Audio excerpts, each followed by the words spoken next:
The screeching of brakes echoed through downtown Millfield as the runaway delivery truck barreled toward the crosswalk.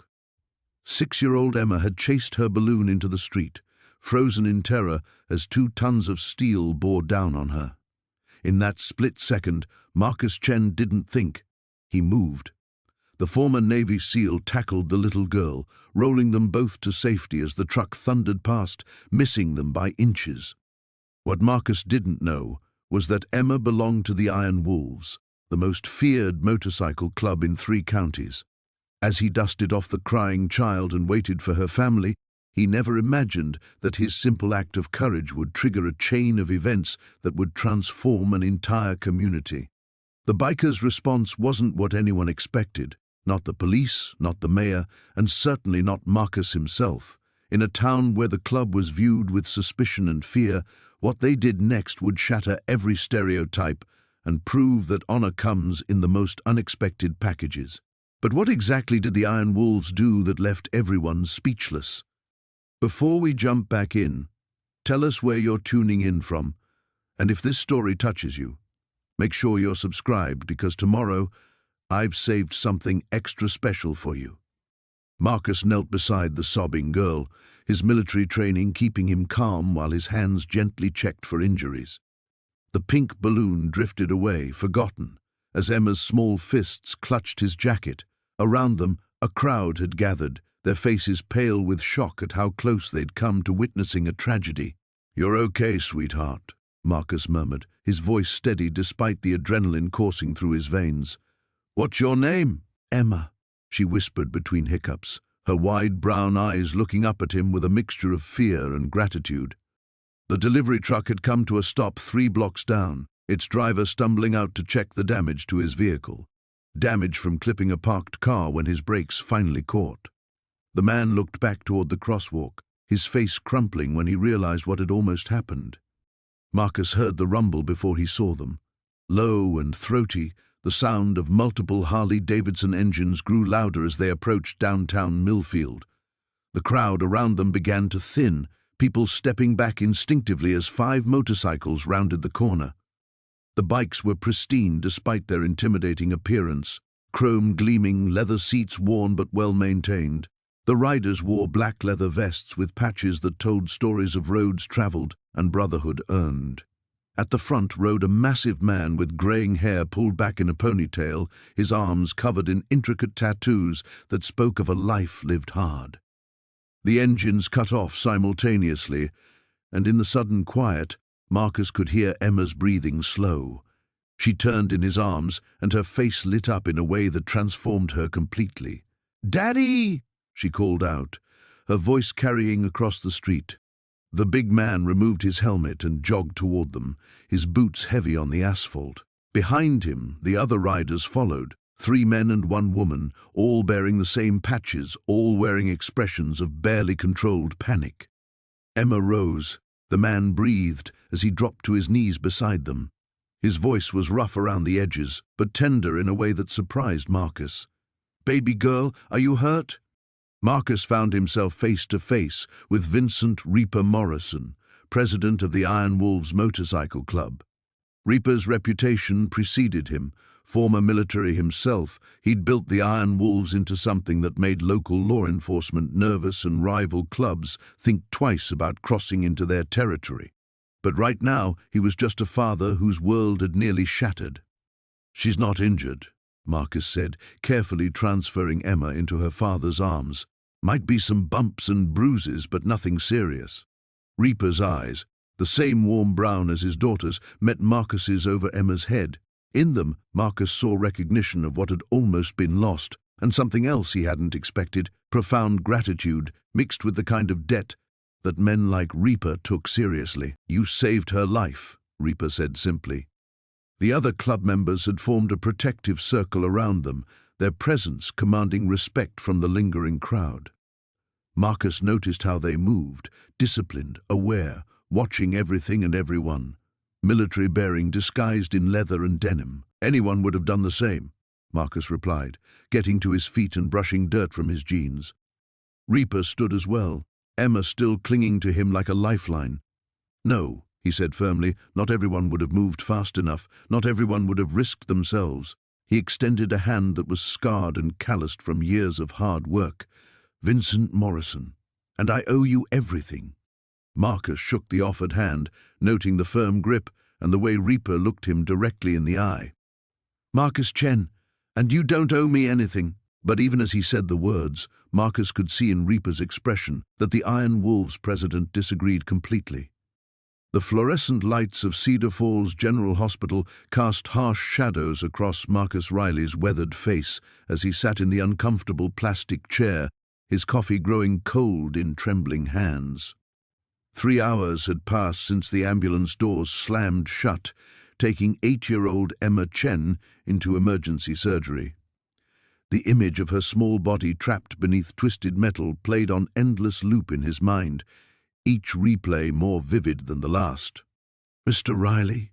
A nurse approached, her scrubs still bearing traces of the chaos that had erupted in Trauma Bay 2. The family would like to speak with you. Marcus followed her down the sterile corridor, his combat boots echoing against polished linoleum. The waiting room held an eclectic mix of people, a young woman clutching tissues, an elderly Asian couple speaking in hushed Mandarin, and a man whose leather jacket bore the distinctive patches of the Iron Wolves Motorcycle Club. The club president, according to whispered conversations Marcus had overheard. Vincent Chen, Emma's father. You're the one who pulled her out. Vincent's voice carried no emotion, but his knuckles were white as he gripped the arms of his chair. Dark circles shadowed his eyes, and his usually immaculate beard showed signs of nervous grooming.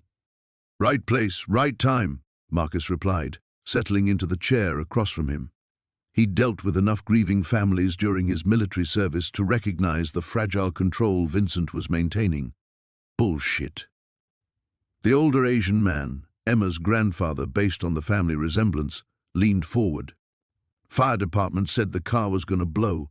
Said you went in anyway. Marcus shrugged, uncomfortable with the attention. The tank hadn't ruptured. I could smell if it had. Most people wouldn't know the difference. Vincent studied him with calculating eyes. You military? Was. Navy. Special forces? Marcus nodded once, brief and efficient. He'd learned long ago that civilians either treated veterans like heroes or broken toys. Neither assumption sat well with him.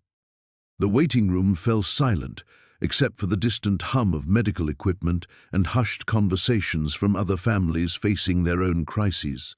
Emma's mother, Sarah, he'd learned, returned from the cafeteria with more coffee, her movements mechanical and precise. She was holding herself together through routine, a coping mechanism Marcus recognized from his own dark periods. The surgeon will be out soon, she said, distributing cups with steady hands that betrayed nothing of the fear in her voice. They said the surgery is going well. Vincent reached for her hand, and Marcus caught a glimpse of the intricate tattoo spanning the biker's forearm, a wolf surrounded by smaller wolves, with names scripted beneath each figure. Family, Marcus realized. The club wasn't just an organization to these people, it was blood. You got kids? Vincent asked suddenly. No. The word came out harsher than Marcus intended. He softened his tone. Never married. Emma's our only one. Took us 8 years to have her. Sarah's voice cracked slightly. The doctors said we probably couldn't. She didn't finish, but she didn't need to. Marcus had seen that particular pain in friends' faces, the quiet grief of dreams deferred and hopes repeatedly crushed. When Emma finally came, she must have felt like a miracle. Heavy footsteps echoed down the corridor, and 3 more Iron Wolves members appeared. Their leather cuts bore various patches and insignia that meant nothing to Marcus, but their obvious concern for Vincent and Sarah spoke louder than any club hierarchy. They formed a protective semicircle around the family, their presence both comforting and intimidating. Any word? The largest of the newcomers had arms like tree trunks and a surprisingly gentle voice. Still in surgery, Diesel, Vincent replied. This is Marcus Riley. He's the one who got Emma out. The bikers turned their attention to Marcus, with expressions ranging from gratitude to curiosity. He felt their assessment, the way they catalogued details about his bearing, his scars, the way he held himself. They were reading him just as he was reading them, each side trying to determine if the other posed a threat or offered alliance. "Hell of a thing you did," Diesel said finally. "Fire chief said you didn't hesitate. Anyone would have done the same." "No," Sarah spoke up, meeting his eyes for the first time since the hospital. "They wouldn't have. Most people freeze. Most people wait for someone else to act." Her voice grew stronger. "You didn't wait." Dr. Martinez emerged from the surgical wing before Marcus could respond, still wearing scrubs and the exhausted expression of someone who'd spent hours fighting for a child's life. The waiting room went silent as every person present held their breath. "She's stable," the surgeon announced, and Sarah's knees buckled with relief. Vincent caught her, his own composure finally cracking. "It was touch and go, but she's a fighter. The next 24 hours will be critical, but I'm optimistic." As the family embraced and the Iron Wolves celebrated quietly among themselves, Marcus stood to leave. His part in this story was finished. The rumble of motorcycles reached Pine Ridge General Hospital 40 minutes after Jake carried Sarah through the emergency room doors. Dr. Martinez had just finished explaining to Jake that the little girl would make a full recovery. 3 stitches, a mild concussion, and bruises that would fade in a week, when the sound rolled across the parking lot like distant thunder. Jake stood at the waiting room window, watching as 15 Harley-Davidsons pulled into the lot in perfect formation. The lead bike was a massive black and chrome machine ridden by a mountain of a man whose leather vest bore the distinctive patch of the Iron Wolves MC. Even through the glass, Jake could see the tension in the rider's posture, the controlled fury in how he dismounted and strode toward the hospital entrance. "That'll be Marcus," said Deputy Sheriff Tom Chen, who had arrived 20 minutes earlier to take Jake's statement about the accident. "Marcus Tank Rodriguez, Sarah's his only child." The automatic doors whooshed open, and Marcus filled the entrance like a storm front. 6'4" and built like a linebacker, with graying hair pulled back in a ponytail and arms covered in intricate tattoos, he commanded attention without saying a word. His dark eyes swept the waiting room until they found Jake. For a moment, the two men sized each other up. Jake saw a father's desperation barely held in check, the kind of raw fear that comes when someone precious hangs in the balance. Marcus saw something different than he'd expected, not the typical small-town hero looking for recognition, but a man who understood duty and sacrifice. "You, Jake Morrison?" Marcus's voice carried the weight of gravel and smoke. "I am. Where's my daughter?" Dr. Martinez stepped forward, her scrubs still bearing traces of Sarah's blood. "Mr. Rodriguez? I'm Dr. Martinez. Sarah's going to be fine. She's awake and asking for you." The change in Marcus was immediate and profound. His shoulders sagged slightly, and for just a moment, the feared president of the Iron Wolves looked like what he truly was, a scared father who'd almost lost everything. "Can I see her?" "Of course, right this way." As Marcus followed the doctor down the hallway, he paused beside Jake. "This ain't over," he said quietly, but there was no threat in his voice, only a promise. Jake settled back into his chair, aware that several other club members had taken up positions around the waiting room. They weren't threatening anyone, but their presence changed the atmosphere. Nurses whispered at their station. The few other visitors kept glancing nervously at the leather-clad men who sat in respectful silence. "You know what you've done, don't you?" Deputy Chen asked, settling into the chair beside Jake. "Pulled a kid out of a car?" "More than that." Chen studied the bikers, most of whom he'd arrested at various points over the years. "Marcus has been Sarah's whole world since her mom died 4 years ago. Cancer. The club rallied around them, but she's what keeps him human, you know, what keeps him from going completely dark." Jake nodded, understanding more than Chen realized. He'd seen what loss could do to a man, how it could either break you or forge you into something harder and more dangerous. 30 minutes later, Marcus emerged from Sarah's room. The little girl was visible through the doorway, propped up in bed with a white bandage covering part of her forehead, already looking more like herself. She waved at Jake through the window, and he waved back. Marcus approached slowly, and Jake stood to meet him. "She told me what happened," Marcus said. "How you got her out before the car went up, how you stayed with her, kept her calm. Anyone would have done the same." "No." Marcus's voice was firm. "Anyone would have called 911 and waited for help. You risked your own life." He extended a massive hand. Marcus Rodriguez, Jake Morrison. The handshake was firm, measuring. "My daughter is everything to me," Marcus continued. "Everything. And now she's alive because of you. I'm just glad she's okay." Marcus studied him for a long moment. "You former military?"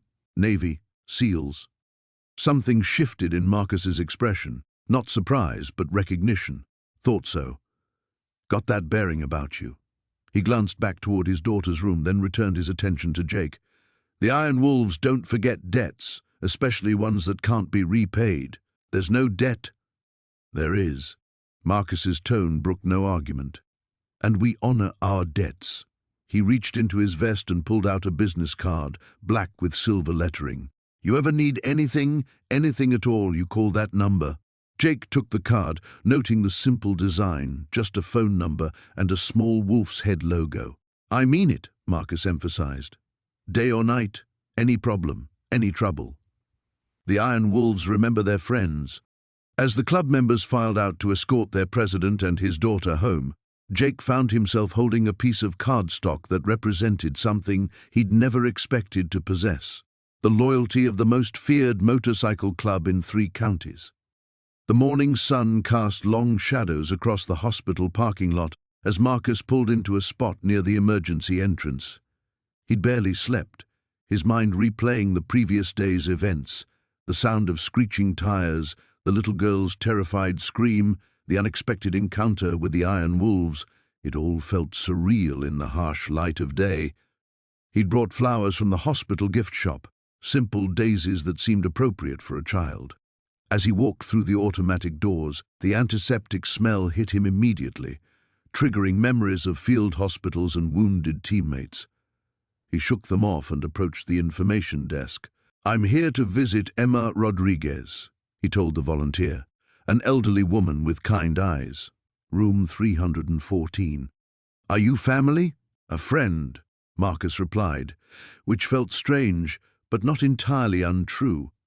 The elevator ride to the 3rd floor gave him time to wonder if this was a mistake. He didn't know these people, and despite Javier's gratitude the night before, he wasn't sure how welcome he'd be. But something about the little girl's brave smile as the paramedics loaded her into the ambulance had stuck with him. Room 314 was quiet except for the soft beeping of monitors. Emma lay propped up in the hospital bed, her leg elevated in a cast, coloring in a book spread across her lap. Her mother sat in a chair beside the bed, looking exhausted but alert. "Excuse me," Marcus said softly from the doorway. "I hope I'm not intruding." The woman, Maria, he remembered, looked up with surprise that quickly shifted to recognition. "You're the man who saved Emma." Emma's head snapped up from her coloring book, her eyes wide. "You're the hero!" Marcus felt heat rise in his cheeks. "I'm just Marcus. I brought you some flowers." He held up the modest bouquet, feeling suddenly foolish. "They're beautiful," Maria said, standing to accept them. "Thank you. I'm Maria Rodriguez, and this little chatterbox is Emma." "I remember," Marcus smiled, moving closer to the bed. "How are you feeling, Emma?" "My leg hurts, but the doctor says I was really brave." "And look!" She held up her coloring book, showing a page filled with bold, uneven strokes. "I'm coloring a motorcycle just like Daddy's." Marcus examined the drawing seriously. "That's excellent work. You even got the exhaust pipes right." Emma beamed with pride. "Mummy says you moved really fast to help me, like a superhero." "Your mummy is very kind, but I'm no superhero. Just someone who was in the right place at the right time." Maria gestured to a second chair. "Please, sit. I was hoping I'd get a chance to thank you properly." As Marcus settled into the chair, she continued, The doctors say if you hadn't acted so quickly, if that car had hit her. She stopped, unable to finish the sentence. But it didn't, Marcus said gently. She's going to be fine. The whole club is talking about you, Emma piped up, selecting a red crayon. Daddy says you're good people. Marcus raised an eyebrow at Maria, who smiled ruefully. Word travels fast in our community. Javier was very impressed with you. So was Tank, apparently. Tank seemed like a good man. He is. They all are, despite what this town might think. Maria's voice carried a note of defensiveness that Marcus recognized, the protective instinct of someone whose family was often misunderstood. Before Marcus could respond, heavy footsteps echoed in the hallway. Javier appeared in the doorway, still wearing his leather vest but looking more tired than intimidating in the hospital lighting. Marcus. Javier nodded, his voice gruff but warm. Didn't expect to see you here. I wanted to check on Emma, make sure she was okay. Javier studied him for a long moment, then nodded slowly. That means something. Most people in this town cross the street when they see us coming. I'm not most people, Marcus replied simply. No, Javier agreed, moving to kiss his daughter's forehead. No, you're not. He turned back to Marcus. You got plans for lunch? Marcus blinked, caught off guard by the invitation. No, not really. Good. There's a diner downtown that makes decent burgers. My treat. It's the least I can do. Maria shot her husband a meaningful look. Chavi! What? The man saved our daughter's life, Maria. I want to buy him a meal and get to know him a little. Is that so strange? Marcus looked between the couple, sensing an undercurrent he didn't fully understand. I don't want to cause any trouble. You won't, Javier said firmly. Besides, Emma wants to show you her motorcycle magazine, don't you, mija? Emma nodded enthusiastically, already reaching for a magazine on her bedside table. It has a Harley just like Daddy's. As Emma chattered excitedly about motorcycles, and Marcus found himself genuinely engaged in conversation about engine specifications with a 7-year-old, he realized something unexpected was happening. For the first time since arriving in Cedar Falls, he felt like he might actually belong somewhere. The morning air carried the scent of coffee and bacon from Mel's diner as Jake stepped onto Main Street, his ribs protesting with each movement. 3 days had passed since the accident, and the town buzzed with an undercurrent of nervous energy he couldn't quite place. Conversation stopped when he walked by, replaced by respectful nods and cautious smiles. The bell above the diner door chimed as he entered, and the usual morning crowd looked up from their newspapers and coffee cups. Veterans occupied their regular corner booth, while local business owners claimed the counter stools. Sheriff Martinez sat alone near the window, his uniform crisp despite the early hour. "Jake!" Mel called from behind the grill, her weathered face breaking into a genuine smile. "Your usual?" "Thanks, Mel." Jake slid into the booth across from Martinez, noting the sheriff's tense posture. "You look like a man with something on his mind." Martinez set down his coffee cup with deliberate care. "Got a call last night. Iron Wolves are planning something for Saturday. Word is they want to thank you properly for saving Emma." "I don't need any thanks." "That's what I figured you'd say." Martinez leaned forward, lowering his voice. "Problem is, they're talking about a gathering. Could be 50, maybe 100 bikes rolling through town. Some folks are getting spooked." Jake studied the sheriff's weathered face, reading years of small-town politics in the worry lines around his eyes. "You think they're planning trouble?" "Honestly, I don't know what to think anymore. Marcus Crane's been making noise about the club being a menace. Says we should run them out of the county before they bring drugs and violence." Martinez rubbed his temples. "But Tommy's been different since the accident. Quieter, more focused." Mel appeared with Jake's breakfast, setting down eggs over easy wheat toast and hash browns. She glanced around the diner before speaking. "You ask me, that little girl getting hurt changed something in Tommy Rodriguez. Man's been walking around town like he's seeing it for the first time." "How so?" Jake cut into his eggs, keeping his voice casual. "Yesterday he came into the hardware store," said Bill Peterson, sliding uninvited into the booth beside Martinez. The store owner's face flushed with excitement at having insider information. Paid cash for paint, brushes, lumber, asked specifically about the community center's repair needs. Martinez raised an eyebrow. The community center's been falling apart for years. Exactly. Tommy said he noticed the roof damage during Emma's birthday party. Wanted to know what it would take to fix it properly. Bill leaned closer conspirationally. Then he asked about the playground equipment.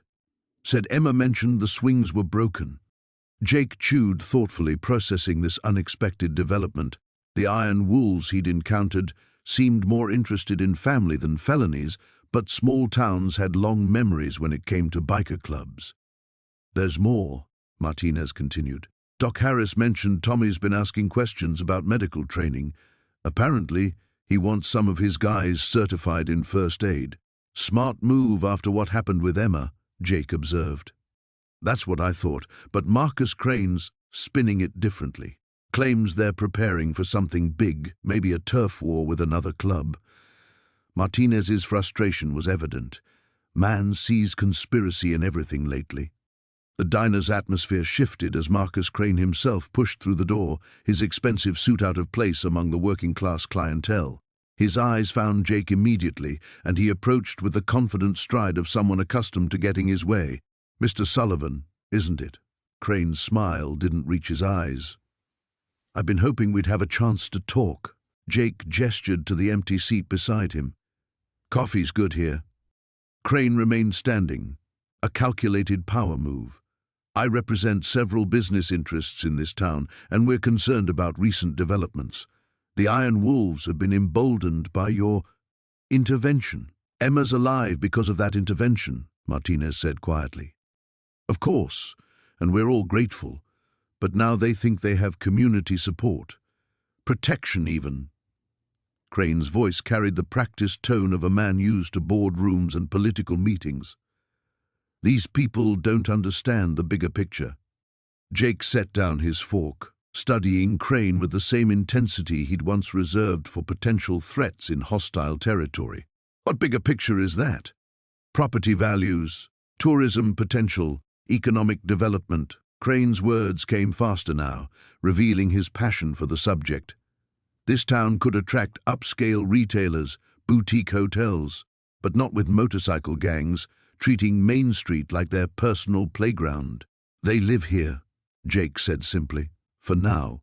But with the right pressure, the right incentives, we could encourage them to relocate somewhere more appropriate." The diner fell silent except for the sizzle of bacon on Mel's grill. Jake felt the weight of watching eyes, sensed the town holding its breath. In that moment he realized he stood at an intersection that would define relationships for years to come. "Mr. Crane," Jake said finally, his voice carrying the quiet authority of command, "I think you misunderstand something fundamental about the people in this town." The rumble of 30 Harley engines filled the morning air as Marcus watched from his kitchen window. Coffee mug forgotten in his hand, he studied the line of motorcycles parked along Main Street, like some kind of leather-clad cavalry. The Iron Wolves had arrived in Millbrook, not with the chaos everyone expected, but with an almost military precision that reminded him uncomfortably of his own world. Sarah Chen appeared at his elbow, her small frame dwarfed by his bulk, but her presence commanding attention nonetheless. "They've been there since dawn," she said quietly. "Just sitting, waiting. For what?" "You, apparently." She handed him a folded piece of paper. "One of them knocked on my door an hour ago. Polite as Sunday service, asked me to give you this." Marcus unfolded the note. The handwriting was careful, deliberate. "We'd like a word. No disrespect intended. Tank." Through the window, he could see townspeople gathering on the opposite side of the street. Mrs. Henderson clutched her purse like a weapon. Bob Martinez stood in his hardware store doorway with a baseball bat, barely concealed behind his leg. The divide was literal and symbolic. Ordinary citizens on one side, outlaws on the other, with Main Street serving as a no-man's land. "Town council's meeting in an hour," Sarah said. "Emergency session. They want you there." "Let me guess. They want the war hero to run the scary bikers out of town. Something like that. She studied his face. What are you going to do? Before Marcus could answer, a single motorcycle separated from the pack. The rider moved slowly, deliberately non-threatening, and parked directly in front of Marcus's house. The man who dismounted was easily 6'4", built like a linebacker going to seed, but his movements carried the careful control of someone accustomed to violence who chose restraint instead. Marcus stepped onto his porch. "You tank?" "That's right." The biker's voice carried the rasp of too many cigarettes and hard years. "Appreciate you coming out. Could have ignored us." "Could have." Marcus descended the steps, noting how Tank's hands stayed visible, how he positioned himself just far enough away to appear non-threatening, but that would have been rude. A smile ghosted across Tank's weathered features. "Heard you were military. Shows. Heard you want to talk." "I do." Tank glanced toward the line of townspeople, their fear and hostility radiating across the street like heat shimmer. "Maybe not here, though, unless you're looking to put on a show." Marcus considered. Every instinct told him this was a crossroads moment, one of those decisions that would ripple outward in ways he couldn't predict. He thought of Emma's shy smile, of Razor's fierce protectiveness, of the way the little girl had trusted him completely in those crucial seconds before the ambulance arrived. "Sarah's got a backyard," he said finally. "Private enough." Tank nodded and followed Marcus around the house. Sarah had disappeared inside, but Marcus caught the flutter of a curtain and knew she was watching. Smart woman. If this went sideways, she'd be his witness. The backyard was small but well-maintained, bordered by Sarah's prized vegetable garden. Tank looked out of place among the tomato stakes and bean poles, like a predator in a children's playground. But when he spoke, his words carried surprising weight. "What you did for Emma, that wasn't just good Samaritan stuff. You put yourself in harm's way for a stranger's kid. Anyone would have done the same." Tank's voice was firm. "They wouldn't. I've lived long enough to know the difference between people who act and people who watch." "You acted." Marcus waited. This wasn't about gratitude. He'd learned to read people well enough to know when something deeper was at play. "Thing is," Tank continued, "Emma's not just Razor's daughter. She's Pack. And when someone risks their life for Pack, that creates a debt. I don't want anything from you people." "I know. That's what makes this complicated." Tank reached slowly into his vest pocket and withdrew a small piece of metal, a medallion on a leather cord. "This is a protection token. Old tradition probably sounds like superstitious bullshit to someone like you, but it means something in our world." The medallion was simple, a wolf's head etched into blackened steel, surrounded by runic symbols Marcus didn't recognize. "Wear this and you're under Iron Wolf's protection, anywhere, anytime. Someone threatens you, they answer to us." Marcus stared at the offered token. "And in return, nothing. That's the point. This isn't a transaction, it's recognition. You proved yourself worthy of respect." From the front of the house came the sound of raised voices. The townspeople were getting agitated, their fear fermenting into something uglier. Marcus heard his name called, then Sarah's voice trying to calm someone down. Tank heard it too. His expression hardened slightly. "Sounds like your neighbors are working themselves up to something stupid. They're scared. Fear makes people dangerous, sometimes more dangerous than the thing they're afraid of." Tank held out the medallion again. "Your choice, soldier, but choose quick. This powder keg's about to blow." The morning sun cast long shadows across the hospital parking lot as Marcus adjusted his position in the uncomfortable plastic chair. 3 days had passed since the accident, and he'd barely left Emma's side except when the Iron Wolves insisted on taking shifts. The unlikely vigil had drawn curious stares from hospital staff and whispered conversations among the town's residents who ventured through the corridors. Emma stirred, her eyelids fluttering open for the first time since the surgery. Marcus leaned forward, his heart racing as her unfocused gaze slowly found his face. "Hey there, kiddo," he said softly, keeping his voice steady despite the relief flooding through him. "Welcome back." Her lips moved, but no sound emerged. Marcus reached for the water cup, offering her a small sip through the straw. After a moment, she managed a whisper. "The other driver?" Marcus had dreaded this question. "He didn't make it, Emma." "I'm sorry." Tears welled in her eyes, and Marcus felt his chest tighten. This kid, barely 17, was worrying about someone else after nearly losing her own life. It reminded him why he'd been drawn to serve, to protect people who possessed that rare quality of caring about others even in their darkest moments. The door opened, and Jake entered with 2 cups of coffee and a relief that was visible from across the room. Behind him came Dr. Martinez, Emma's surgeon, carrying a tablet and wearing the kind of expression that suggested cautious optimism. "Well, young lady, you've given us quite a scare," Dr. Martinez said, approaching the bed. "How's the pain level?" As the doctor conducted her examination, Marcus stepped into the hallway with Jake. The biker looked like he'd aged a decade in 3 days, his leather vest wrinkled from sleeping in waiting room chairs, his usually fierce demeanor replaced by the vulnerability of a father who'd nearly lost his child. "Doc says the worst is behind her," Jake said quietly, running a hand through his graying hair. "But there's going to be months of physical therapy, maybe more surgery down the road." Marcus nodded, watching through the window as Emma answered the doctor's questions. "She's strong. She'll make it through this." "Because of you." Jake's voice carried a weight that made Marcus uncomfortable. "If you hadn't been there, if you hadn't known exactly what to do, anyone would have—" "No." Jake's interruption was firm. "Not anyone. Most people would have panicked, maybe made things worse. You kept her alive until the paramedics arrived." He paused, studying Marcus with an intensity that seemed to pierce through pretense.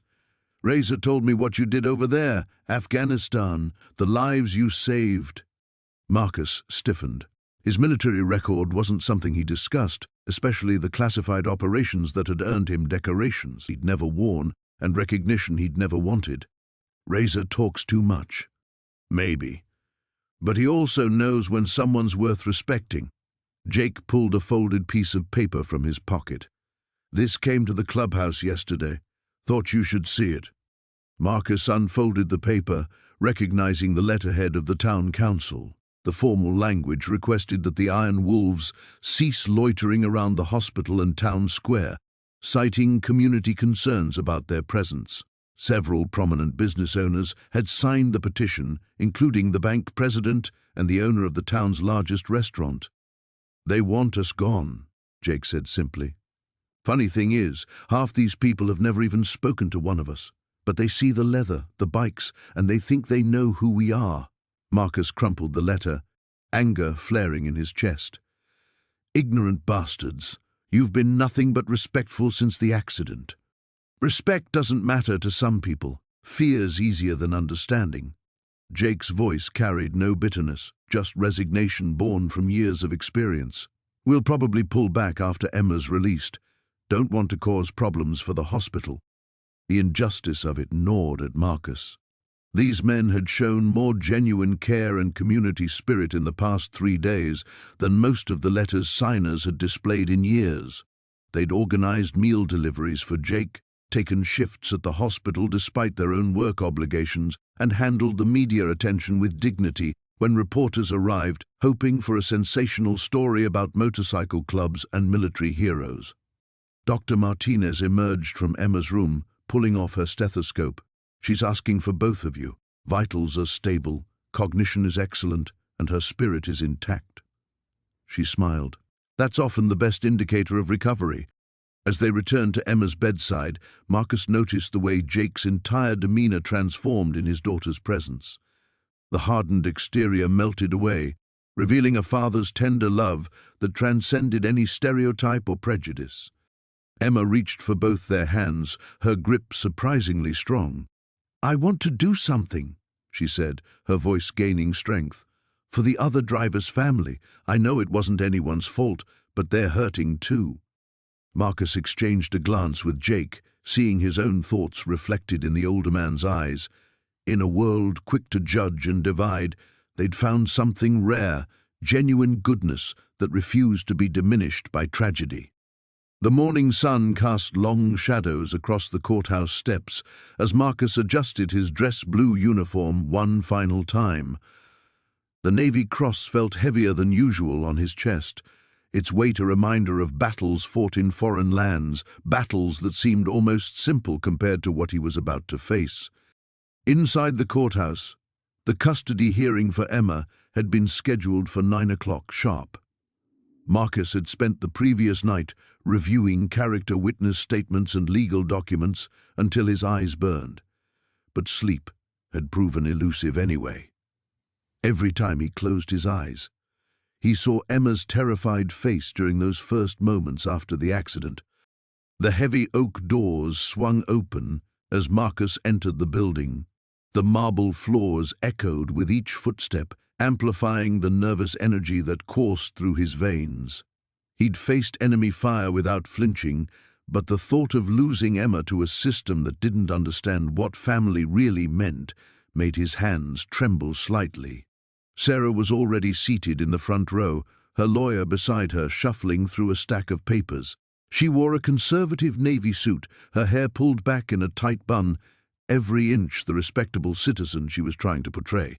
When their eyes met across the courtroom, Marcus saw something unexpected. Not anger or resentment, but genuine concern mixed with resignation. "Marcus." Her voice was softer than he'd heard it in months. "Thank you for coming early. I wanted to speak with you before you try to take Emma away from the only family she has left." The words came out harsher than he intended. Sarah's lawyer placed a warning hand on her arm, but she shook her head. "That's not what this is about. Not anymore." She stood, smoothing down her skirt. "I've been thinking about what happened at the diner, about what Emma said, about what I saw."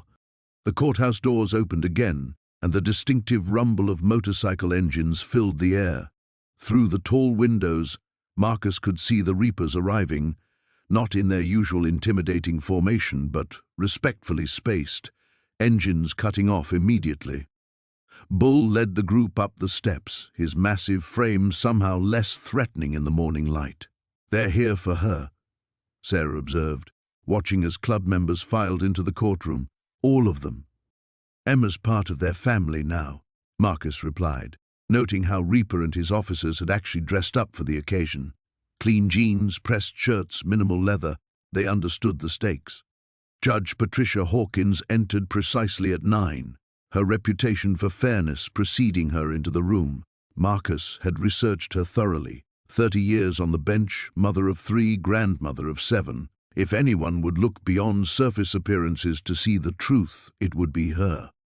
"This is a custody modification hearing," Judge Hawkins began, adjusting her glasses as she reviewed the case file. "The petitioner, Sarah Mitchell, seeks custody of Emma Rose Mitchell, currently under the guardianship of Marcus Thompson." She looked up, her sharp eyes taking in the unusual mix of military dress uniform and motorcycle club colors filling her courtroom. Sarah's lawyer stood first, presenting a compelling case built on stability, educational opportunities, and conventional family structure. He painted a picture of a young girl caught between worlds, one represented by duty and service, the other by violence and rebellion. The arguments were logical, well-rehearsed, and completely missed the point. When Marcus's attorney rose to respond, the courtroom fell silent.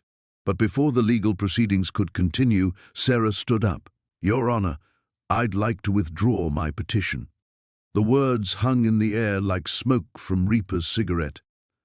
Even the judge looked surprised, setting down her pen to give Sarah her full attention. "Mrs. Mitchell, are you certain?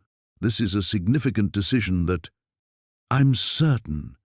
Sarah's voice grew stronger with each word. "I've spent the last few weeks watching my daughter, really watching her, for the first time since the accident. I've seen her smile again, I've seen her feel safe again, and I've realized that my fear of losing her has been blinding me to what she actually needs." She turned to face Emma, who had been sitting quietly between Marcus and Reaper. "Sweetheart, I will always be your mother. But Marcus and his friends, your friends, they've given you something I couldn't. They've given you a family that chooses to love you every single day. Emma's eyes filled with tears, but she didn't move from her spot between the two men who had become her protectors. "Mom, I'm not going anywhere," Sarah promised. "But I'm also not going to take you away from where you belong." Judge Hawkins nodded slowly, her expression revealing years of experience with families torn apart by tragedy and misunderstanding. "Very well. The petition is withdrawn. Guardianship remains with Mr. Thompson." As the courtroom began to empty, Sarah approached their small group. For a moment, the four of them, Sarah, Marcus, Reaper, and Emma, stood in an awkward circle, uncertain how to navigate this new reality. "Sunday dinners," Sarah said finally. "If you'll have me." Emma launched herself into her mother's arms, and for the first time in months, Sarah's smile reached her eyes. The emergency town meeting drew the largest crowd the community center had seen in decades. Folding chairs lined every available space, with residents spilling into the hallways and pressing against windows from outside. Marcus arrived early, choosing a seat near the back where he could observe the room's dynamics without becoming the focal point. Mayor Patricia Henley called the meeting to order with visible nervousness, her usual composed demeanor cracking under the weight of unprecedented circumstances. The past week had transformed their quiet town into something unrecognizable, and tonight's gathering would determine whether they moved forward in fear or found a path toward understanding. "We're here to discuss recent events involving the Iron Ravens Motorcycle Club," she began, her voice barely carrying over the restless murmur of the crowd. "I want to remind everyone that we're neighbors here, and will conduct ourselves accordingly." Sheriff Coleman stood beside her, his uniform crisp but his face showing the strain of sleepless nights. Marcus noticed how his eyes continuously swept the room, cataloguing faces and positioning himself between potential conflicts. Jake Morrison rose from his front row seat, his presence immediately commanding attention. The mechanic's weathered hands gripped his baseball cap as he cleared his throat. "I've lived here 43 years, he said, his voice steady and clear. "Raised my kids here, buried my parents in the cemetery behind First Baptist, and I've never been more ashamed of this community than I am right now." A ripple of shocked whispers spread through the assembled crowd. Several people called out in protest, but Jake continued, undeterred. "That man back there," he pointed toward Marcus, "risked his life to save a child, a little girl who was dying in front of us while we stood around like deer in headlights. And how do we repay him? By treating the people who came to thank him like they're some kind of invasion force." Elena Vasquez, the elementary school principal, stood next. Her typically gentle demeanor had hardened into something fierce and protective. "The Iron Ravens have contributed more to our community in 1 week than some families have in generations. They've repaired playground equipment, helped elderly residents with yard work, and asked for nothing in return. Meanwhile, we've responded with suspicion and hostility." Old Henry Crowley struggled to his feet, leaning heavily on his walker. At 86, he commanded respect through sheer longevity, and the room fell silent when he spoke. "You people seem to have forgotten what real trouble looks like. I fought in Korea, watched good men die for strangers they'd never met. These bikers aren't our enemy. Our fear is." The crowd's mood began shifting as more voices joined the unexpected chorus of support. Marcus watched the transformation with growing amazement, witnessing his neighbors reveal depths of character he'd never suspected existed. Sarah Chen, who ran the local pharmacy, shared how diesel had helped her move heavy inventory after her delivery truck broke down. Tom Bradley, a veteran himself, described conversations with Wrench about shared experiences in Afghanistan. Story after story emerged, painting a picture of the Iron Ravens that contradicted every stereotype and assumption. Not everyone was convinced. Carl Brennan, whose family owned considerable property on the town's outskirts, stood with obvious agitation. "This is all very touching," he said, his voice dripping with sarcasm, "but we're talking about criminals. These people have records, histories of violence. We can't just ignore that because they've done a few good deeds." Sheriff Coleman stepped forward, his expression grim but determined. Carl, I've run background checks on every Iron Ravens member currently in town. Yes, some have past convictions, minor drug charges, bar fights, traffic violations. Nothing that would classify them as dangerous criminals. In fact, their conduct here has been exemplary. The sheriff's words carried significant weight, and Marcus saw doubt creeping across previously hostile faces. Coleman continued, "What concerns me more is the vandalism at their campsite, the threatening calls to business owners who've served them, and the general atmosphere of hostility some of you have been fostering. That's where the real danger lies." A young mother named Jessica Brooks raised her hand tentatively. "My daughter Emma was with her class when they visited the park last week. She came home talking about the nice motorcycle man who taught her about bike safety and helped her fix her bicycle chain. She's been drawing pictures of motorcycles ever since." The anecdotes continued flowing, each one chipping away at the wall of prejudice that had dominated the town's initial response. Marcus found himself moved by his neighbors' willingness to acknowledge their mistakes and embrace a more nuanced understanding of their unexpected guests. As the meeting progressed, the conversation shifted from whether the Iron Ravens should be welcomed to how the community could better demonstrate that welcome. Practical suggestions emerged: organizing a proper barbecue, coordinating volunteer projects, establishing ongoing relationships that might extend beyond their current visit. Mayor Henley, visibly relieved by the turn in sentiment, called for a formal vote on a resolution welcoming the Iron Ravens and apologizing for the community's initial hostile response. The measure passed overwhelmingly, with only a handful of dissenting voices. As people filed out, many stopped to shake Marcus's hand or offer quiet words of gratitude. The town was healing, finding its way back to the values that had originally drawn him here. The thunderous rumble of 20 motorcycles echoed through the hospital parking lot as the Iron Wolves arrived in formation. Marcus watched from his third-floor window, his stomach tightening as he recognized the tactical precision of their approach. These weren't random troublemakers. They moved like a unit. Sheriff Coleman's squad cars had already formed a perimeter, their occupants nervously gripping weapons they'd never had to draw against organized opposition. The town had dealt with drunk drivers and domestic disputes, not a motorcycle club that moved with military efficiency. Marcus grabbed his jacket and headed for the elevator. Whatever was about to unfold, he couldn't let it happen, while Sarah lay unconscious 3 floors below. The girl had already suffered enough. The lobby buzzed with tension as hospital staff peered through windows at the growing crowd outside. Dr. Patterson stood near the reception desk, his face pale as he spoke rapidly into his phone. When he saw Marcus approaching, relief flickered across his features. "Thank God you're here," Patterson whispered. "Security's asking if we should lock down the hospital. I don't know what these people want." Through the glass doors, Marcus could see Razor dismounting from his massive Harley. The club president's leather vest bore patches Marcus recognized from his intelligence training, military service markers that told a story of deployments and brotherhood forged in combat. Behind Razor, the other bikers formed a loose semicircle, their positioning defensive rather than aggressive. "They're here about Sarah," Marcus said quietly. "Let me talk to them." He pushed through the doors before Patterson could object, stepping into the crisp morning air. The rumble of engines died as 20 pairs of eyes turned toward him.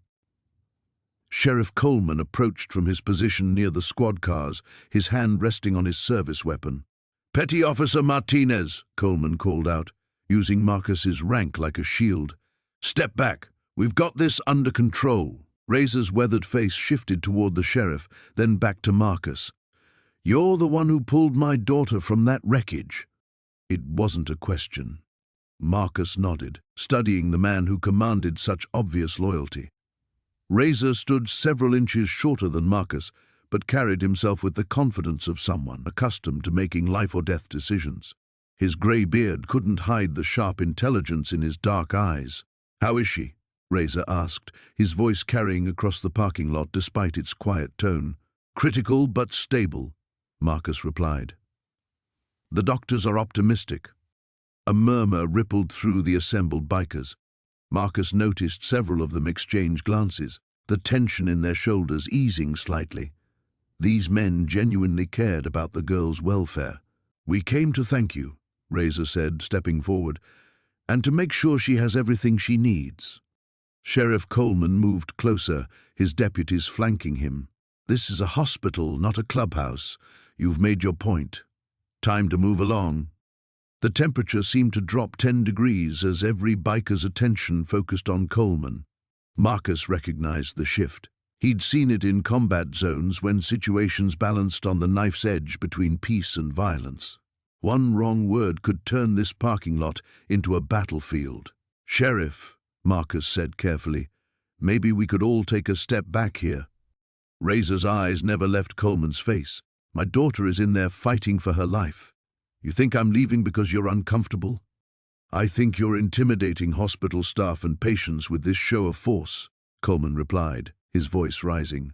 "Disperse this gathering or I'll start making arrests." Marcus moved between the two men, his military training kicking in. De-escalation required understanding what each side actually needed, not just what they demanded. "What if we compromise?" he suggested. "Family only in the hospital. The rest wait at Murphy's diner down the street." Razor considered this, then shook his head. "These men are my family, every one of them." "Then take turns," Marcus countered, "2 at a time in the waiting room. The others rotate through Murphy's. Nobody has to leave town, but the hospital doesn't feel under siege."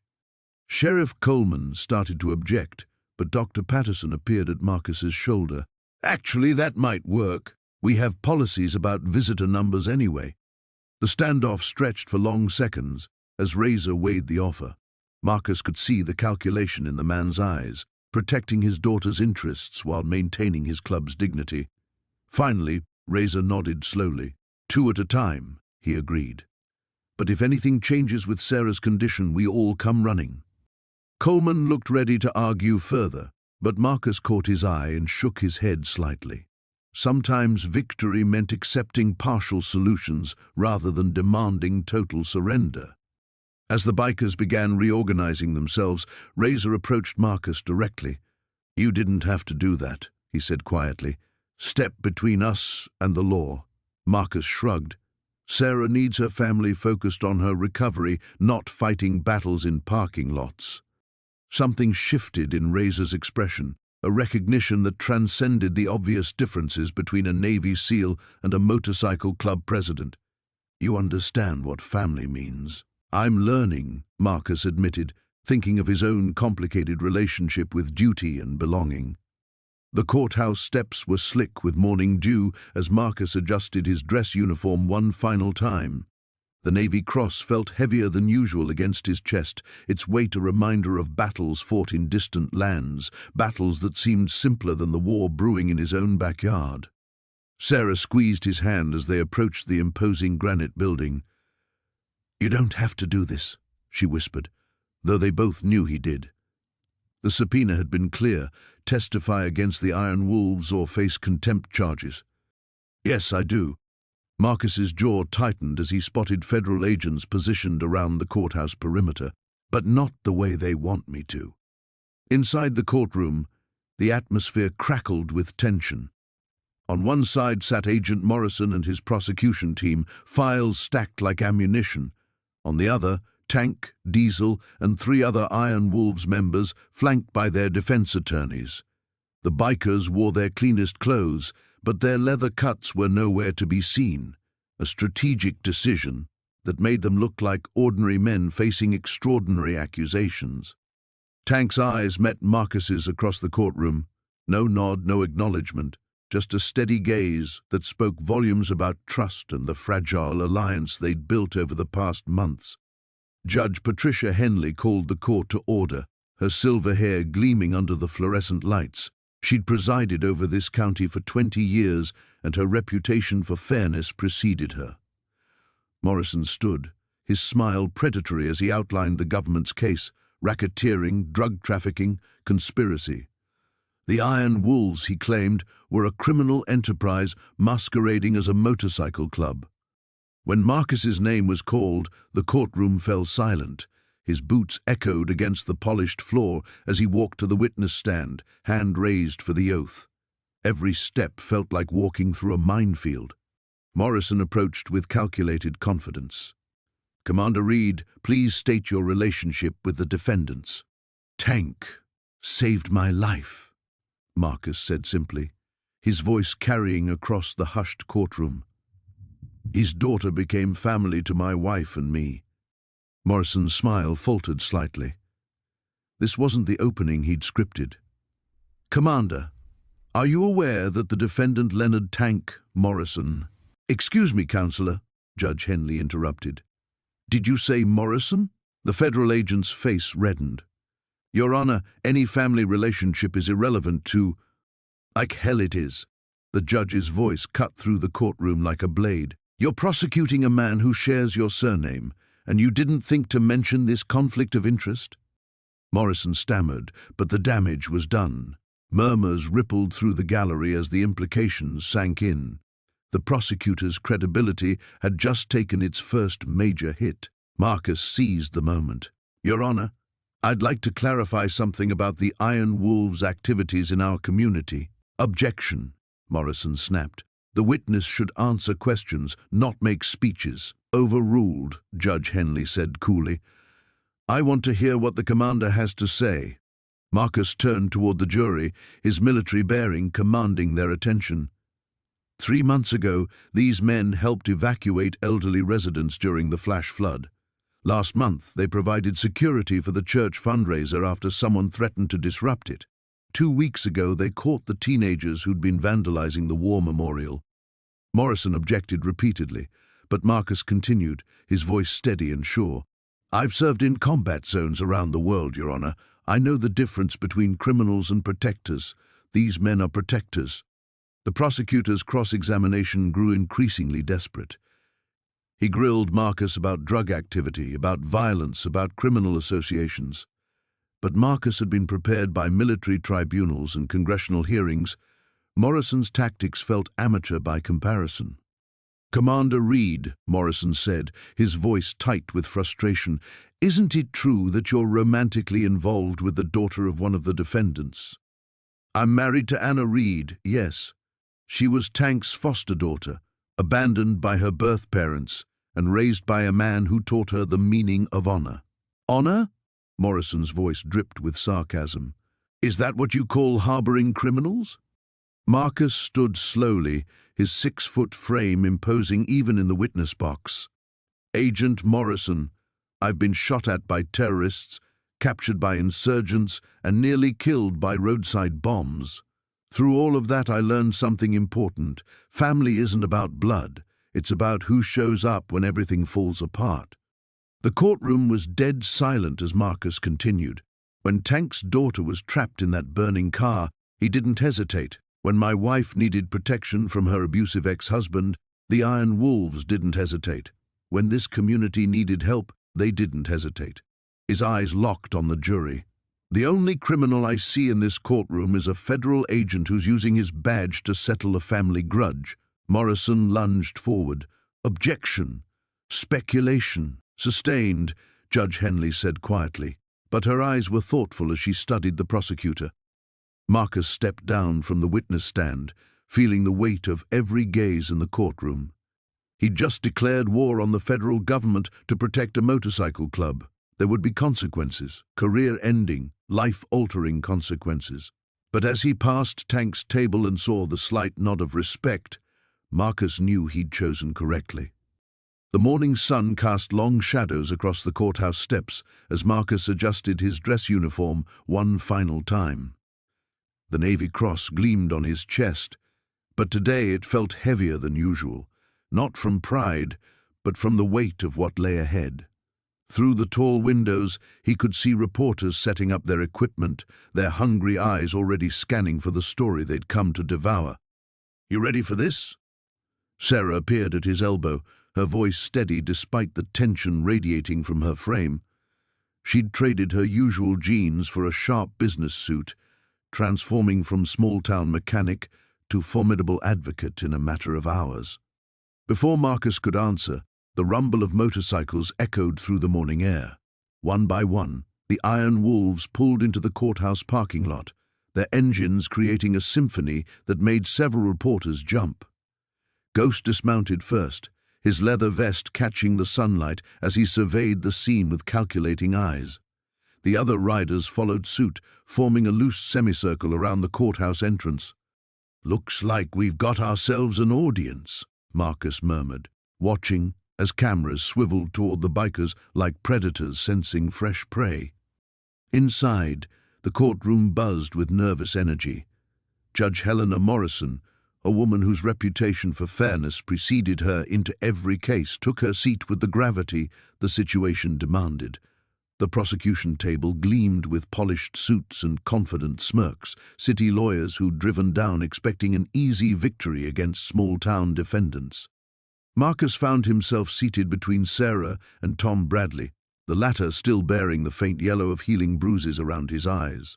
Behind them, the gallery filled with an unusual mixture, townspeople who'd known Marcus since his return, Iron Wolves members who'd cleaned up for court but still carried themselves with unmistakable swagger, and journalists scribbling notes about the unlikely alliance.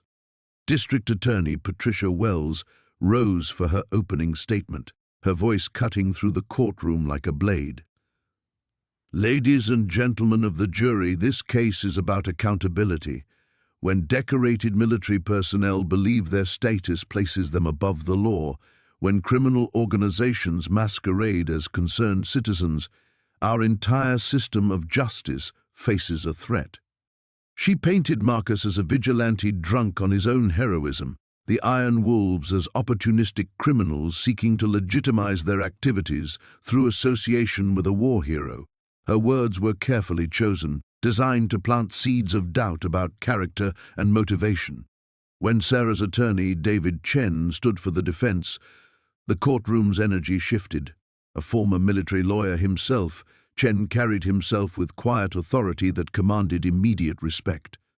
"Members of the jury," he began, his voice carrying the weight of absolute conviction, "this case isn't about vigilantism or criminal conspiracy.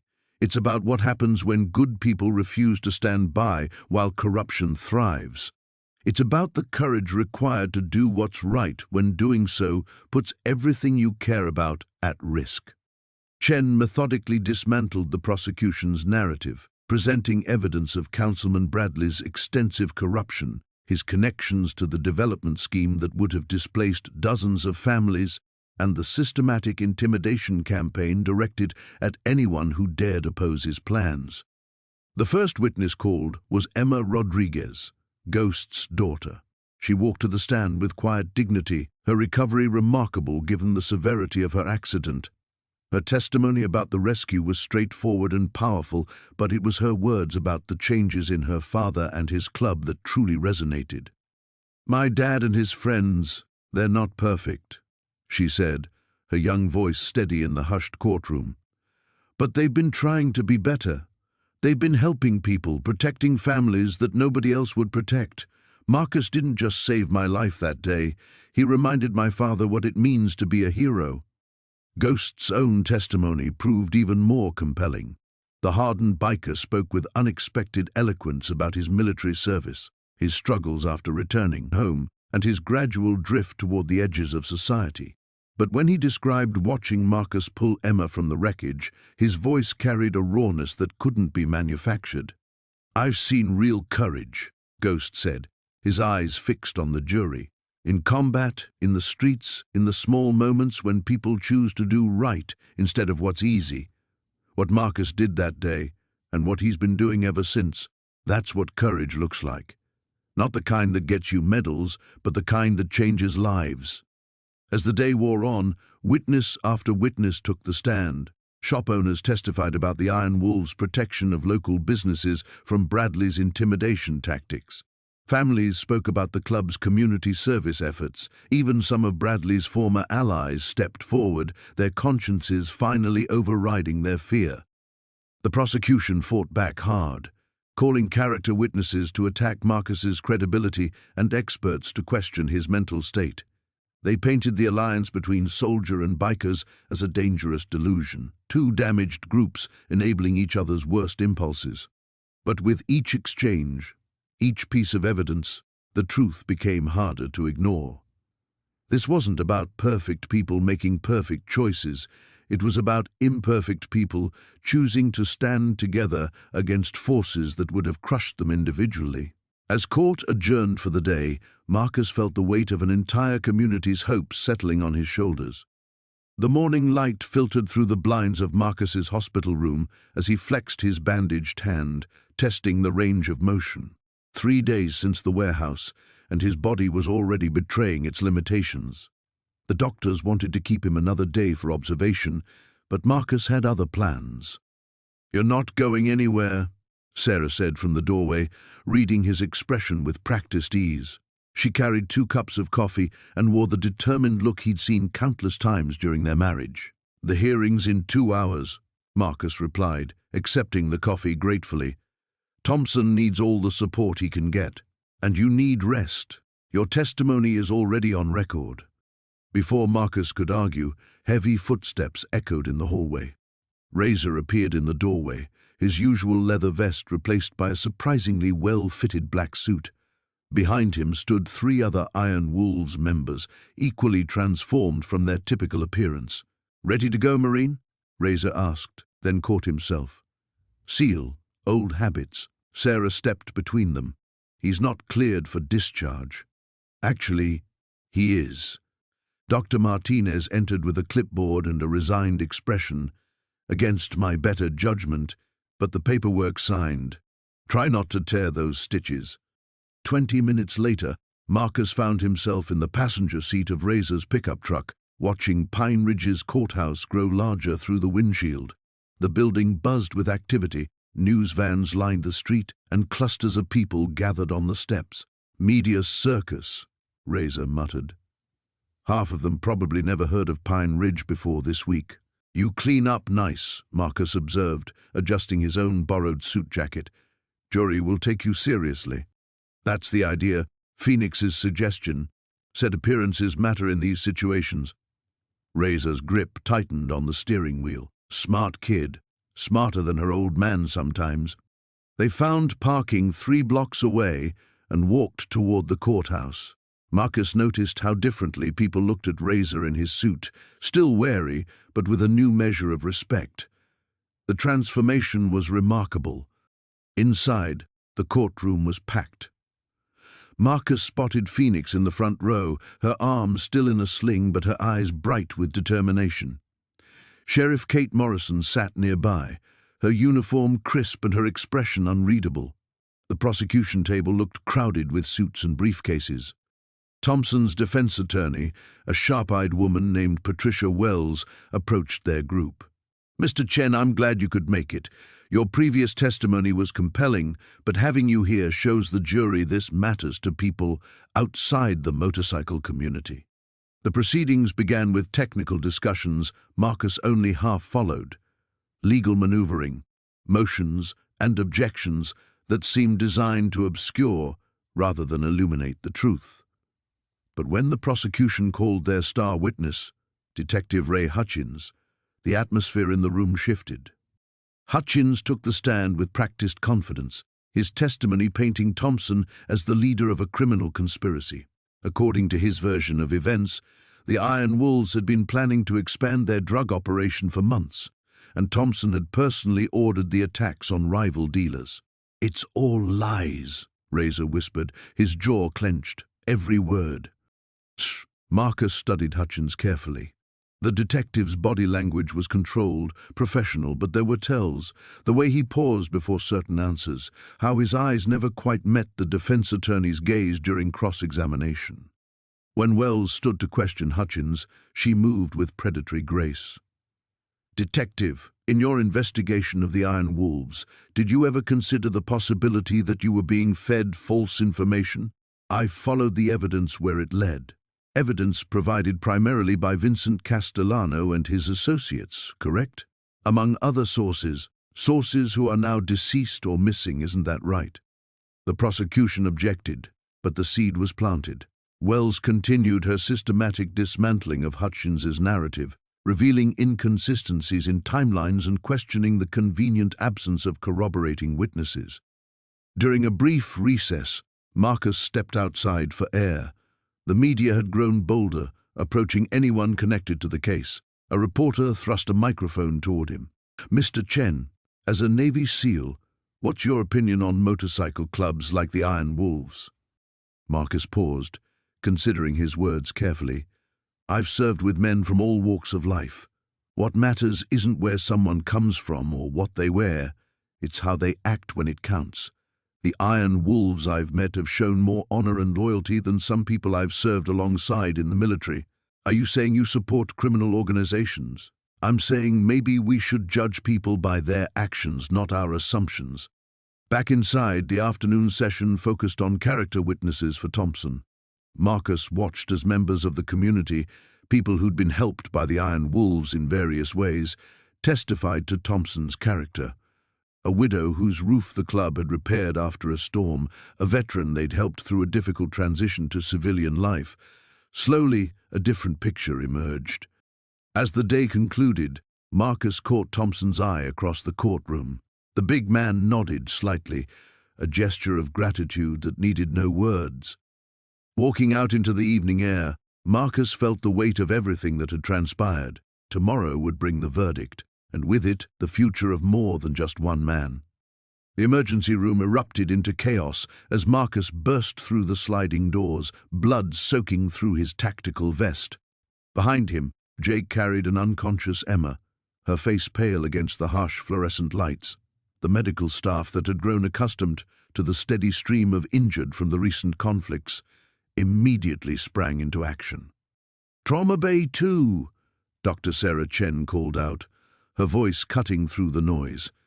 She'd been working double shifts since the troubles started, and the sight of the young girl's injuries sent a chill down her spine. "What happened?" "Explosives," Marcus said grimly, allowing a nurse to guide him to a nearby bed. "Building came down. She took the worst of it." Jake's hands trembled as he stepped back, watching the medical team surround Emma.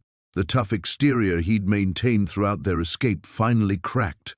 "She's all I got left," he whispered to Marcus. "If something happens to her—" "She's strong," Marcus replied, wincing as the nurse cut away his vest to examine a deep gash across his shoulder. "Gets that from her old man." Across town, the sound of approaching motorcycles echoed through the streets like rolling thunder. Word had spread quickly through the Iron Wolves network. Their president and his daughter were alive, but barely. Diesel led the convoy, his face a mask of controlled fury. Behind him rode 20 of the club's most experienced members, their engines harmonizing in a symphony of barely contained violence. Tommy Tank Morrison pulled up alongside Diesel at a red light, shouting over the noise. "Hospital's going to be crawling with cops. How are we playing this?" Diesel's response was lost in the roar of engines as the light turned green, but his meaning was clear from the way he gunned his Harley toward the medical center. The Iron Wolves had their own code when it came to family, and tonight that code would be tested. Sheriff Patricia Dawson stood in the hospital parking lot, coordinating with state police as reports continued flooding in about the warehouse district explosion. Her radio crackled constantly with updates. 3 buildings destroyed, possible fatalities, and now word that both Marcus Chen and Jake Morrison had emerged from the rubble. "Sheriff," Deputy Rodriguez approached cautiously, "we've got visual on multiple motorcycles heading this way. Looks like the whole club." Patricia closed her eyes briefly, feeling the weight of the night's events pressing down on her. The fragile peace she'd worked so hard to maintain hung by a thread. Set up a perimeter but keep it low-key. No weapons visible unless absolutely necessary. These men are coming to check on family. The motorcycles arrived in formation, their riders dismounting with military precision despite their obvious emotional state. Diesel strode toward the hospital entrance, his massive frame casting long shadows under the parking lot lights. Patricia intercepted him halfway. "Jake and Emma are both alive," she said before he could speak. "Doctors are with them now." Diesel nodded curtly, his eyes scanning the police presence. "My boys stay outside, just need to see my family." "Understood," Patricia replied, surprising herself with the ease of the agreement. Something about the night's events had shifted her perspective on the club's true nature. Inside the emergency room, Marcus struggled against the medical staff's attempts to sedate him for surgery. Through the glass partition, he could see the team working on Emma, their movements urgent but controlled. The explosion had been meant for him, he was certain of that now. The Kozlov organization had finally made their move, and innocent people had paid the price. Jake paced the waiting area like a caged animal, his leather jacket torn and bloodied. When Diesel appeared in the doorway, the two men embraced briefly, their shared relief evident despite their usual stoic demeanor. "Doc says she's stable," Jake reported quietly. "Concussion, broken ribs, but she'll make it." Diesel's shoulders sagged slightly with relief. "And Chen?" "Took shrapnel to the shoulder, nothing that'll slow him down for long," Jake replied. "Man saved her life," Diesel threw himself between Emma and falling debris. The club president processed this information silently, his respect for the former SEAL growing even deeper. The debt between them had evolved beyond simple gratitude. It was becoming something more profound. Dr. Chen emerged from the trauma bay, exhaustion evident in her every movement. She'd been operating on adrenaline and coffee for hours, but the sight of her brother conscious and arguing with nurses brought a brief smile to her face. "Emma's stable," she announced to the small group. "We'll need to monitor her overnight, but she's going to be fine. Marcus is another story. He needs surgery, and he needs it now." As if summoned by her words, Marcus appeared in the doorway, having escaped his attending nurses. His face was pale but determined. "Surgery can wait. We need to talk." The unlikely alliance that had formed between the Navy SEAL and the motorcycle club was about to face its greatest test. Outside, the night air carried the promise of more violence to come, and somewhere in the darkness, their enemies were regrouping for another strike. Marcus felt the crosshairs settle on his chest before he saw the sniper's nest. 3 years of combat had honed his instincts to a razor's edge, and right now they were screaming danger. He dropped behind the concrete barrier just as the first shot rang out, chips of stone exploding where his head had been moments before. "Contact! Sniper, 2 o'clock, water tower." He barked into his radio, scanning for better cover. The abandoned factory stretched before him like a concrete maze, and somewhere inside Tommy was running out of time. The response crackled back immediately. "Copy that. Reaper and Diesel moving to flank. You're clear to advance." Marcus didn't wait for confirmation. He sprinted from cover to cover, using every shadow and structural support beam to mask his movement. Behind him, he could hear the distinctive rumble of Harley engines. The Iron Wolves had arrived in force, and they weren't playing by anyone's rules but their own. Inside the factory, the sound of voices echoed off rusted machinery. Marcus pressed himself against a grimy window, peering through decades of accumulated dust. Tommy sat bound to a chair in the center of what used to be the main assembly floor, blood trickling from a cut above his eye. 3 men surrounded him, and Marcus recognized the leader immediately, Vincent Caruso, a mid-level enforcer with connections to both the Chicago families and several corrupt officials in the state government. This wasn't random. This was payback for the drug operation they'd dismantled, and Tommy was the bait to draw out both Marcus and the club. "You really thought you could waltz into our territory and play hero?" Caruso was saying, his voice carrying clearly in the empty space. "That little girl you saved? She was supposed to die in that accident. Clean up a loose end, make it look random, but you had to stick your nose where it didn't belong." Marcus felt ice form in his veins. Sarah's accident hadn't been an accident at all. She'd seen something, or someone had thought she had, and they'd tried to eliminate a 10-year-old girl to protect their operation. His radio buzzed softly. "Positions secured. Ready when you are." Before Marcus could respond, the factory's main doors burst open. Reaper strode in like an avenging angel, his leather vest gleaming under the harsh fluorescent lights that someone had rigged up. Behind him came a dozen Iron Wolves, moving with military precision that would have impressed Marcus's old unit commanders. Vincent Caruso, Reaper's voice boomed across the factory floor. You picked the wrong town and the wrong family to mess with. Caruso's men reached for their weapons, but they were outmaneuvered before they could clear leather. The Iron Wolves had done this dance before, and they moved like a pack of predators who knew their prey was cornered. "This is between us," Caruso called out, trying to maintain control of a situation that was rapidly spiraling away from him. The boy walks away. "We just want the seal and whoever's been feeding him information." "The boy is family," Reaper replied, and something in his tone made Marcus understand that Tommy's integration into the club hadn't been casual or temporary. Family doesn't negotiate. That's when Marcus made his move. He came through the window in a shower of glass and decades of grime, rolling to his feet with his sidearm already drawn. The element of surprise bought him the seconds he needed to put two of Caruso's men on the ground before they could react.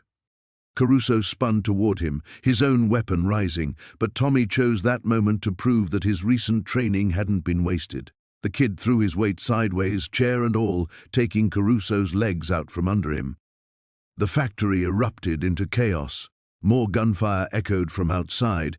Apparently Caruso had brought backup that was now encountering Iron Wolf hospitality. Inside it was over almost before it began. The remaining enforcers found themselves looking down the barrels of a lot more weapons than they'd bargained for. "Sarah's accident," Marcus said, standing over Caruso as Diesel cut Tommy's restraints. "Tell me everything." Caruso spat blood, but stayed silent until Reaper stepped closer. There was something about the club president that had always commanded respect, but in this moment he radiated danger like heat from a forge. "She saw the drop," Caruso finally said.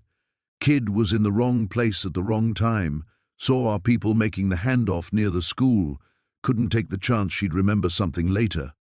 Tommy rubbed circulation back into his wrists, his eyes hard with an anger that reminded Marcus powerfully of his father.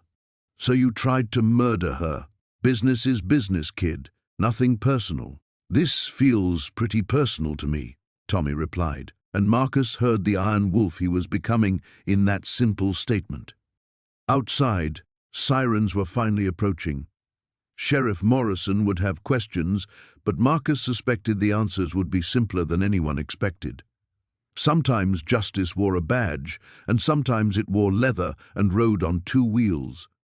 The War Council convened at dawn in the abandoned warehouse on the edge of town, where shadows still clung to rusted beams and broken windows. Marcus sat across from Reaper, the long table between them scarred with decades of use. Maps, photographs, and intelligence reports spread across the surface like battle plans from a forgotten campaign. "Kozlov's moving tonight," Reaper said, his weathered fingers tracing routes on the town map. "My contacts in the city confirmed it. 3 vehicles, maybe 15 men. They're coming hard and fast." Marcus studied the tactical layout, his military mind automatically calculating fields of fire, choke points, and escape routes. "They'll expect us to hole up somewhere defensible, make them come to us. That's what any sane person would do." Reaper's grin held no warmth. "Good thing we're not sane." The warehouse doors groaned open as more members of their unlikely alliance filtered in. Jake limped through with his arm still in a sling, followed by Tommy and 3 other serpents. Behind them came Sheriff Davidson, his uniform wrinkled from a sleepless night, and surprisingly, Mayor Hendricks, whose politician's composure had cracked to reveal something harder underneath. "The state police are 3 hours out," Davidson reported. "I can't stall them longer than that without raising questions I can't answer." 3 hours is enough," Marcus said. "Kozlov won't wait for backup. He's already lost face with his superiors. This is desperation, not strategy." Sarah emerged from the shadows where she'd been coordinating communications on encrypted channels. Dark circles rimmed her eyes, but her voice remained steady. "Emma's secure at the safe house with Martinez and Rodriguez. They have orders to move her if anything goes sideways." The mention of his daughter's name tightened something in Reaper's chest, but he pushed the emotion down. Tonight required cold calculation, not paternal fear. "What about the civilians?" Mayor Hendricks stepped forward. We've issued a voluntary evacuation notice for the downtown area, citing a gas leak. Most folks are taking it seriously after everything that's happened.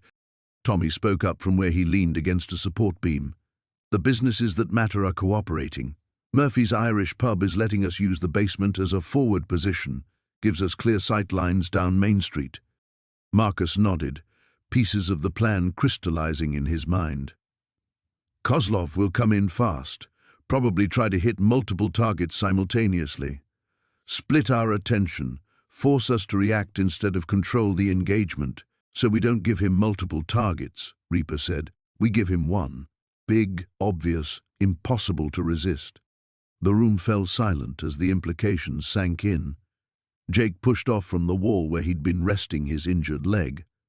You're talking about bait. Who? Reaper and Marcus exchanged a look that carried the weight of hard decisions made in harder times. Me, Reaper said simply. I'm what he wants. I'm what this whole thing has been about since Emma got hurt. Like hell, Sarah interjected. We're not sacrificing anyone. There has to be another way.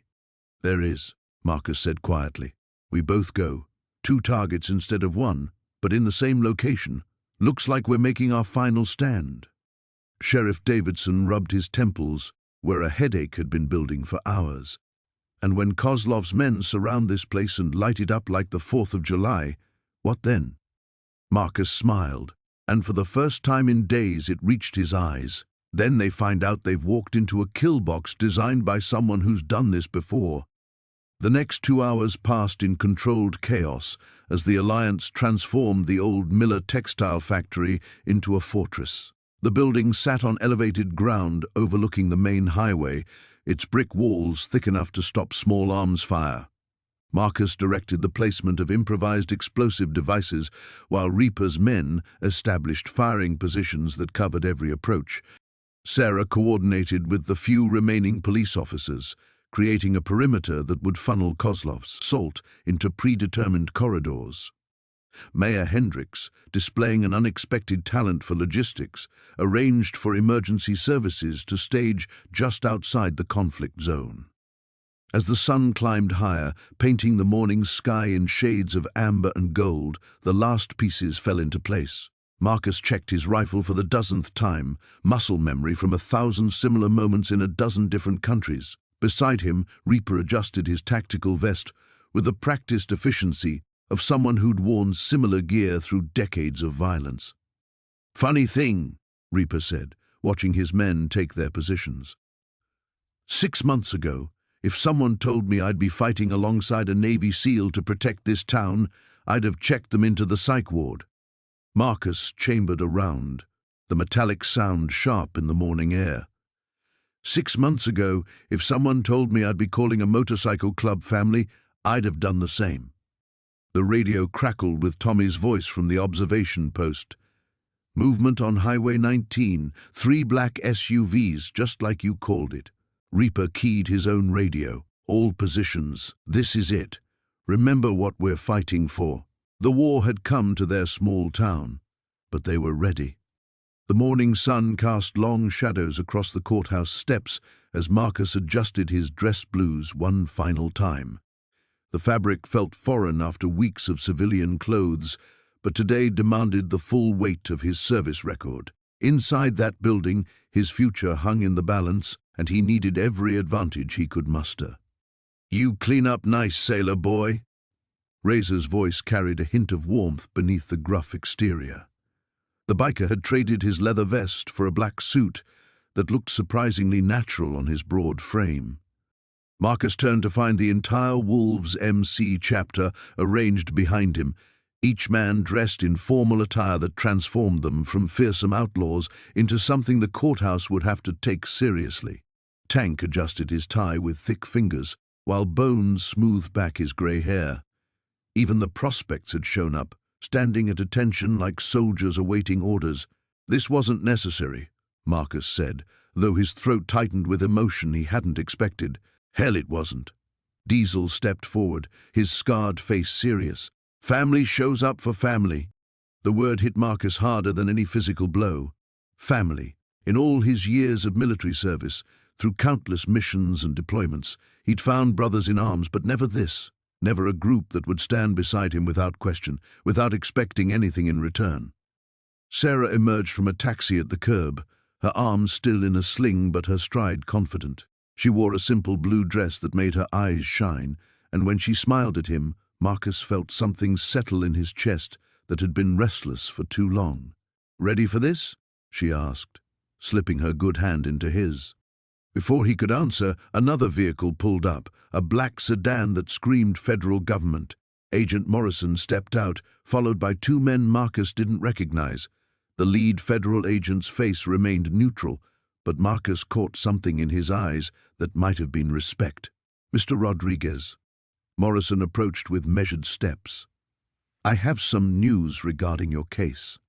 The courthouse steps fell silent. Even the morning traffic seemed to pause, as if the entire world waited for whatever came next. Marcus straightened, every muscle in his body coiled for whatever blow was about to fall.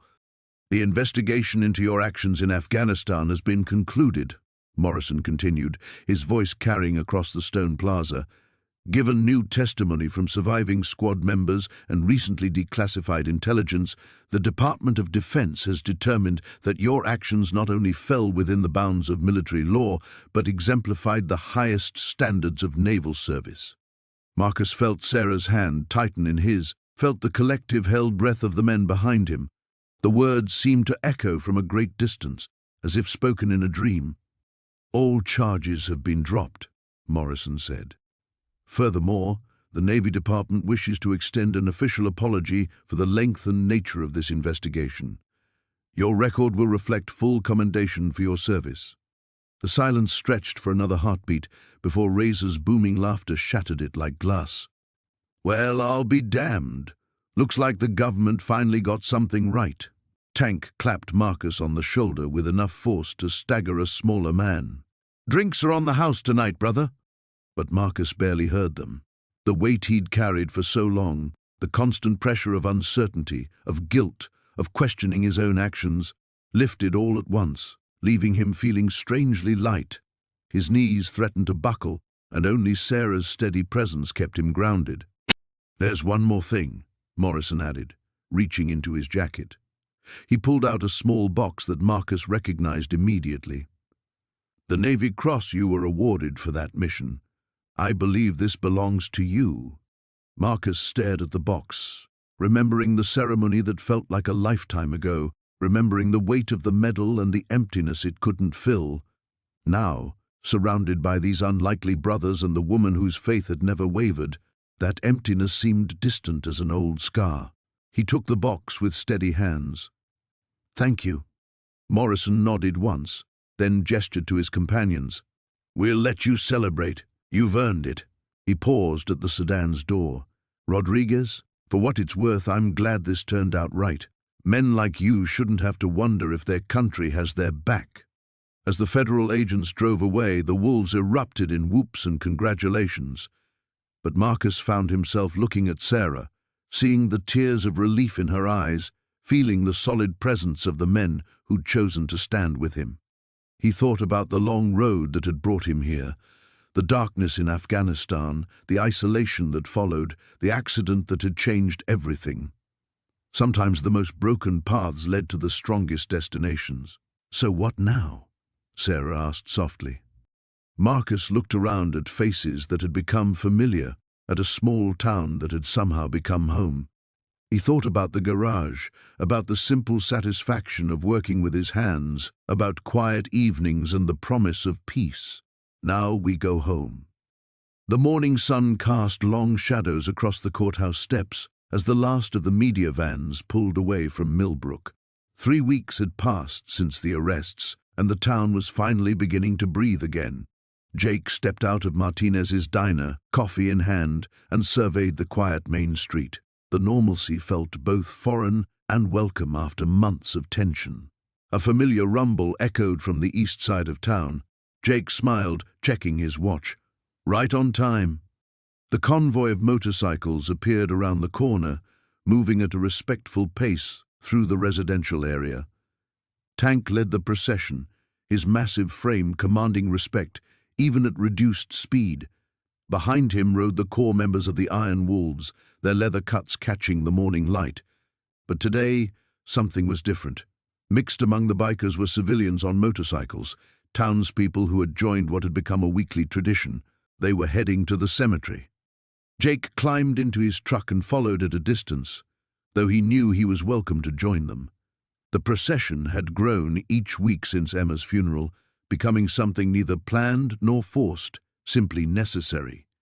At Millbrook Cemetery, the bikes formed a respectful semicircle around Emma's grave.